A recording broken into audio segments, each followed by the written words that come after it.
right. Today we are analyzing a deal in St. Louis in a duplex. So let me share with you guys how I found this. So my assistant has been doing some research and she'll probably update this again for St. Louis. Again, this is a spreadsheet that I have shared with our free Facebook community for affordable housing and real estate investors on Facebook. So what I found today was I was like, all right, let me look at some more zip codes in St. Louis. How do I figure out and narrow in? So what my assistant has done is already go through, grab some of the FMRs for 2023. She's going to update this for 2024. But if you go and look through it, as she looks at the average median sales price, she's also pulling the school ratings here, and she's also pulling the 3-bedroom rent divided by average sales price. So that's how I decided to first hone in on the 63139 zip code. So today, after I went through there, I was like, all right, let me look for some multifamily, see what's going on. This is an area that is a little bit south of downtown St. Louis. Downtown St. Louis is right over here. If any of you guys want to see the full screen version, you can join us at youtube.com/@Ken_HE for the full screen version. Now, here's what we see. Downtown St. Louis is over here. The property is right over here. Tower Grove is like this huge park. It's a pretty up and coming, if not already arrived area. And as you go further south, like tons of restaurants over here. So let me see what. Let's wait for that. And this is a solid area because I personally drove by this area and kind of see it. What I want to do is stay away from the North County area, which is just above the 64 here, because there's a lot of crime there. So, okay, I don't know why it's freezing. So let me see if I can pull that website back up in 1 second. All right, while that's going up, we have to go get the HUD FMRs, okay? Now, if you remember how to get it, you had to first Google HUD FMR. When you Google HUD FMR, HUD FMR, it brings you to this website that shows you just exactly the fair market rents. And then when you scroll down, you can click on small area FMR. Once you click on small area FMR, you can click on look up small areas FMR, which is right here. And then you can put in your city or your state or your county, MO, St. Louis City, not St. Louis County, in case you guys have been following us. And 63139, you can see that the rents here for 2 bedrooms, 6139, it's $1,290, and a 3-bedroom, $1,670. Pretty significant difference, right? Okay, let's see if I can pull back up Redfin again, because for some reason it's not coming up. Redfin.com. I'll pull up the address again. 1 second, guys. Just doing the work.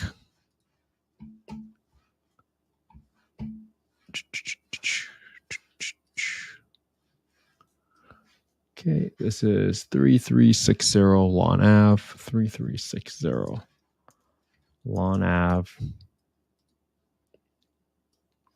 All right, here's our property. And what I like to do right now is just do a quick street view of the property to see how this area looks. And when I remember when I was driving by St. Louis, there were definitely bad areas where I saw a lot of boarded up homes. I'm not really seeing that here. And on top of that, I kind of like that it's right next to this big highway. There's a dealership right there. So to me, this says that there are jobs nearby, most importantly. So someone local can technically grab a job at one of these locations and essentially be able to walk to work, if anything. Lee's famous for his chicken, CarX. Great. So I don't really see any big red flags. The other thing we'll typically do is go to tophap.com, TOPHAP.com, and grab the crime index score. I'm not going to do that because I've been doing that on every live, and I just want to verbalize it so you guys can take a look at it. I personally never drove by this area, so I know that this area is solid. And this is, if you read the description, this is a duplex where each unit has 2 bedrooms. Let's take a look at this together. Now, this is what really jumped out to me. I don't think you guys can really see here. Let me see if I can zoom in really quick. View, zoom in. All right. So if you're not able to see this, this is where I see the opportunity. This is the floor plan. And if you see that right here, that there's one room right here, there's a bedroom right here, and supposedly there's another bedroom right here. Now, the issue here is that this room looks like you have to go through this bedroom in order to access this bedroom. This room right here is over by itself. I'm thinking in my head right now that this unit could possibly be 3 bedrooms simply by me putting a hallway down here, creating a separate entrance to this bedroom, and then a separate entrance to this bedroom. And if I can make that happen, technically I could turn this into a 3-bedroom property instead of a 2-bedroom property. And if you guys remember seeing how much the rents were, that can essentially bring me to from $1,290 to $1,670. Okay. Now, what do we always do, right? After we get the FMR, we want to make sure that we are able to grab the market rent. And this is 3360. So we're going to go to affordablehousing.com, owners market rent estimator. And I'm going to type this in now. 3360 Lawn Ave, St. Louis. And first, I'm going to get the rents for the 2 bedrooms, and then I'm going to get the rents for the 3 bedrooms, right? Why am I doing this? I want to see, well, what if for some reason I'm not able to get it into a 3-bedroom property? What is my sort of floor scenario? So I'm going to get the rents for a 2-bedroom. One second. Let me just shrink this so I can grab all these numbers side by side. You can see that a 2-bedroom here is going to be $1,459 for the county. City is going to be $1,269. The zip code for this one is 1288. And then within a 0.34 mile radius, there are 25 units that are 2 bedrooms that are renting out for $1,377. Okay. This $1,377 number is important to me because if you remember the FMR, which is a FMR for 63139, 63139 for a 2-bed, that is going to be $1,290. So, right, $1,290 is the FMR, which is a ceiling rent, compared to the $1,377, which is the market rent. Apparently, I feel good and comfortable using $1,290 as my rent assumptions right now, because the market rent is above the FMR on what's being displayed at HUD. So that's why I'm going to feel pretty good about using $1,290. Okay, now I'm still going to get the 3-bedroom rents, because what if for some reason I'm a genius and I figured out that, oh, there's opportunity here and I can create an extra hallway and I can get there. Now, from $1,290, I can make this into a $1,670 on FMR. Or what does my market rent say? My market rent is $1,715. So again, because $1,715 is greater than $1,670, the FMR, I now feel good about charging $1,670, which is the FMR for this area. Great. So now I have 2 scenarios I need to go through. One of which is, how much do I need to turn this into a 3-bedroom property and go through all the renovations if I keep it as a 2-bedroom property? Okay. Let's go through those scenarios. So we don't need these rents anymore. Okay. Let's go through the pictures now to see what my rehab estimates might look like. When I go through it, this looks like the floor might be okay. I'm going to refinish it, but you definitely need to repaint the entire house.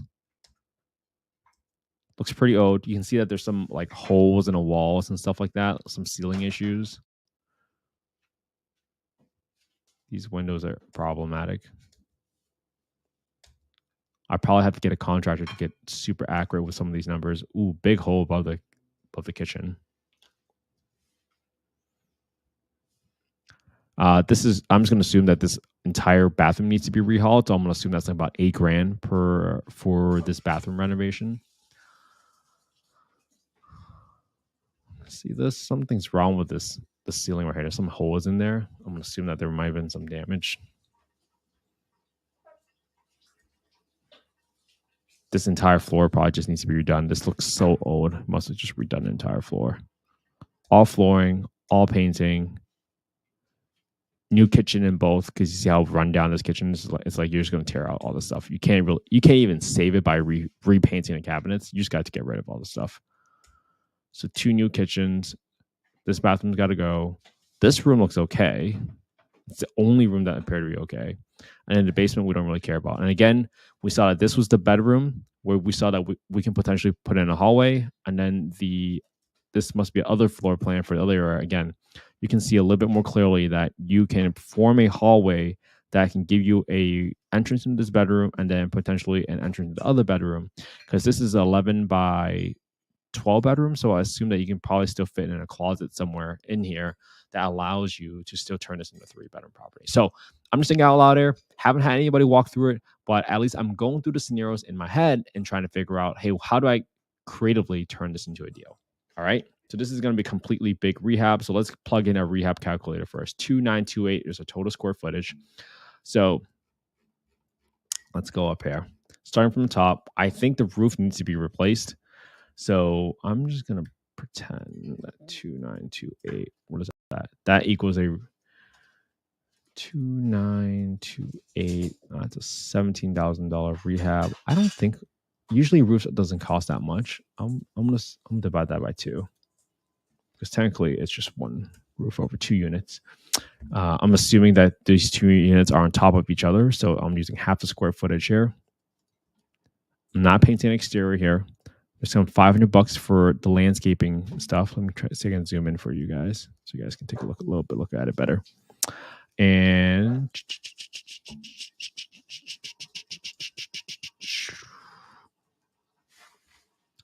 let's keep underwriting. Let's go through it. Interior paint, 2928. I'm going to paint the entire home. And there's some drywall issues, so I'll remember that. 2928 to do the flooring for the entire home at $8 a square foot. Let me see, I get some ceiling stuff in here. I'm going to need a new washer, a new dryer in the basement. I'm going to do a medium kitchen for both units. So that's 2 of these at $10,500 each. I'm going to do a renovation for the bathrooms and just 2 bathrooms. So I'm going to assume that each one is $8,000. So that's going to be 16 grand. You can kind of see that pops up here at $16,000. We got the bathrooms. We don't need to add an extra bedroom because we just need to frame it because that room is already there. 2 kitchens, which is right here. All right. I love it. Walls, ceilings. I'm going to assume that we replace the water heater. I'm going to assume that the HVAC is okay for now, but I have no idea.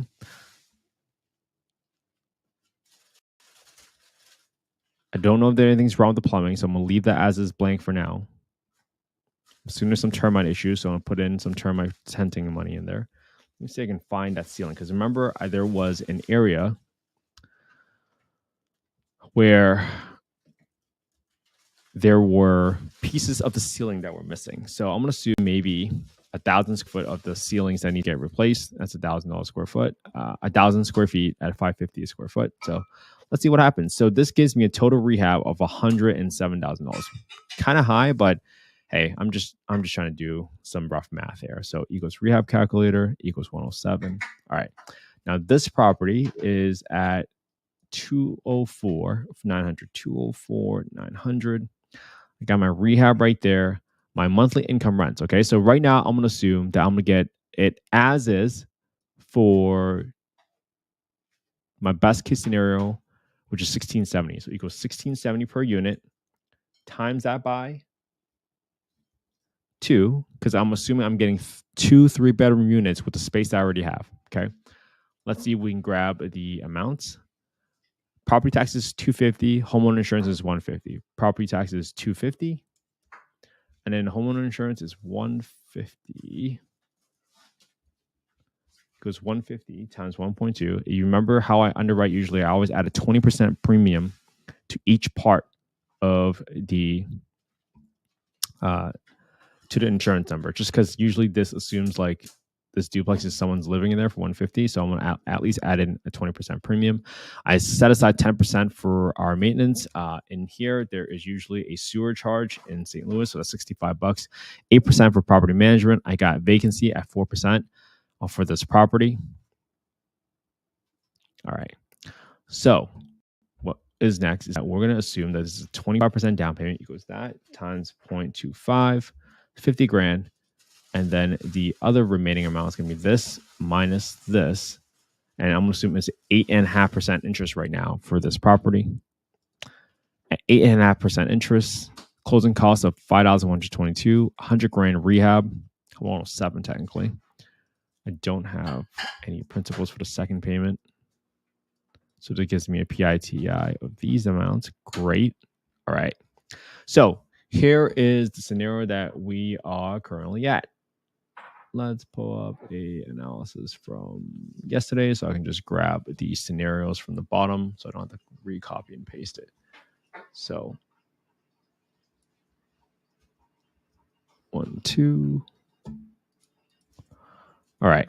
So the gross rent, 3340, that's going to net me a cash flow of $929.